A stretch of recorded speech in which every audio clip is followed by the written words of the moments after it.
Welcome back to my channel. Today we're diving into an important topic for satellite dish installers and users: how the elevation angle of your satellite dish varies based on your location.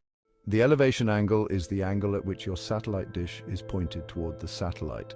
This angle changes depending on where you are on Earth. For instance, let's consider two cities, Oslo in Norway and Lagos in Nigeria. Although both can receive signals from the same satellite, their elevation angles will differ based on their geographical locations. See segment 3, example elevation angles.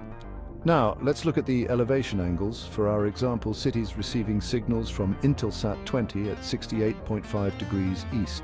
In Oslo, at 60 degrees north, the elevation angle might be around 24 to 30 degrees. In Lagos, at 6.5 degrees north, the elevation angle is similar, also around 25 to 30 degrees. While the numerical values seem close, the important takeaway is that the angle at which you must point your dish can be affected by your distance from the equator and local conditions.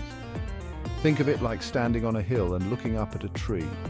If you're closer, you look up at a steeper angle. If you're further away, the angle is gentler. Segment 4, real-world implications. Many satellite installers are well aware of the elevation angles for satellites in their locations. However, it's crucial for everyone to understand that different locations can lead to variations in the elevation angle required to align a satellite dish, even when targeting the same satellite. This understanding can help prevent signal issues and optimize installation practices. Our segment 5, conclusion and call to action.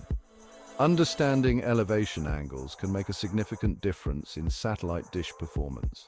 Whether you're an installer or a user, remember, the angle matters. Don't forget to like, subscribe, and share this video with anyone you know in the satellite industry. Let's help others learn the right way to align their dishes. Outro, thanks for watching and see you in the next video.